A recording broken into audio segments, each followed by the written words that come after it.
एक बार गौतम बुद्ध अपने शिष्यों के साथ गुजर रहे होते हैं। बहुत देर वन में चलने के बाद बुद्ध और उनके सभी शिष्य एक विशाल पेड़ के नीचे बैठ जाते हैं। उस पेड़ के नीचे एक अलग सी शांति थी। सभी लोग उस शांति को अनुभव कर रहे थे। कोई भी एक शब्द नहीं बोल रहा था।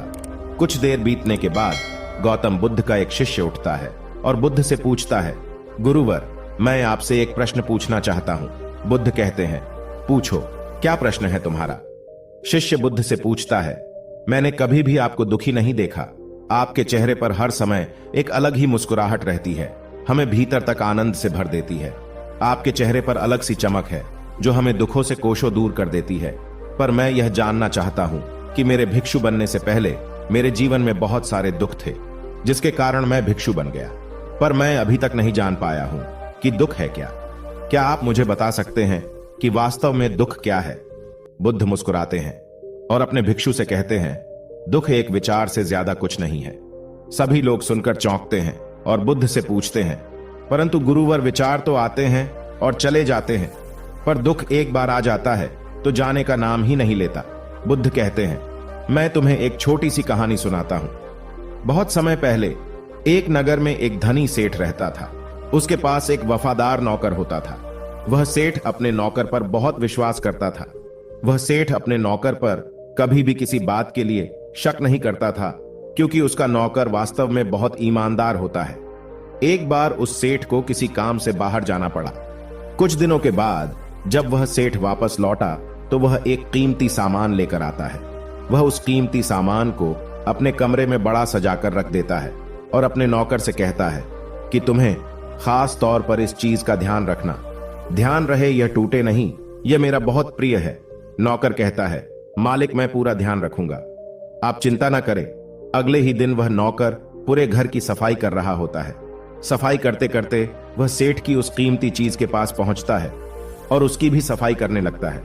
सफाई करते वक्त वह कीमती चीज उस नौकर के हाथ से फिसल जाती है और नीचे गिर जाती है। सेठ को यह बात पता चलती है और वह नौकर के पास आता है और नौकर को खूब डांटता धमकाता है, पर न तो वह उस नौकर को नौकरी से निकाल सकता है और न ही उसे पीट सकता है, क्योंकि वह उसका बहुत वफादार और पुराना नौकर था। इसलिए वह डांट धमकाकर ही उसे छोड़ देता है। सेठ अपने उस कीमती चीज के बारे में सोच सोचकर बहुत दुखी हो जाता है। रात होती है और सेठ अपने कमरे में लेट जाता है। सेठ को नींद नहीं आ रही होती है। वह बहुत बेचैन होता है। बेचैनी के कारण सेठ अपने कमरे से बाहर निकलता है और देखता है कि उसका नौकर आराम के साथ खराटे ले लेकर सो रहा था। वह यह देखकर और क्रोधित हो जाता है। सेठ सोचता है कि इसने मेरी इतनी कीमती चीज तोड़ दी और इसे बिल्कुल भी चिंता नहीं है। मुझे यहां नींद भी नहीं आ रही है और यह आराम से सो रहा है। सेठ अपने कमरे में वापस चला जाता है। अगले दिन सुबह सेठ सोचता है, मैं इस समस्या से कैसे निकलूं। फिर सेठ को एक तरकीब समझ आती है। वह अपने नौकर के पास जाता है और अपने नौकर से कहता है, मुझे बहुत दुख हो रहा है कि यह बताते हुए वह जो कीमती चीज कल तुमने तोड़ी थी वह मैं तुम्हारे लिए लाया था। मैं चाहता था कि मैं उसे तुम्हें उपहार में दूं, परंतु अब क्या कर सकते हैं, अब तो वह टूट गई है। सेठ की बात सुन नौकर को धक्का लगा। नौकर सोचता है, अरे यह तो बहुत बड़ी गलती हो गई। वे इतनी कीमती और महंगी चीज मेरे लिए थी और वे मुझसे ही टूट गई। फिर क्या? उस नौकर के मन में बेचैनी पैदा हो जाती है, दुख पैदा हो जाता है। रात होती है और सेठ आराम से सोता है और वह नौकर बेचैन रहता है। उसे नींद नहीं आती, क्योंकि अब उस नौकर ने उस सेठ की उस कीमती चीज को अपने आप से जोड़ लिया था। इसलिए वह दुखी हो रहा था। पहले उस नौकर के मन में यह विचार नहीं था कि वह कीमती चीज मेरी है, पर अब उसके मन में यह विचार है कि अगर वह कीमती चीज न टूटती तो वे मेरी होती। बुद्ध कहते हैं, दुख केवल एक विचार है।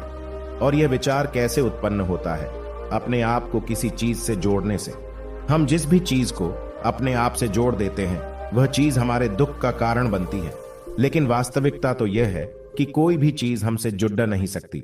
मॉरल ऑफ द स्टोरी, दोस्तों, हर चीज आपके पास है, आपकी है, पर कुछ समय के लिए। कुछ समय के बाद वह आपसे दूर हो जाएगी।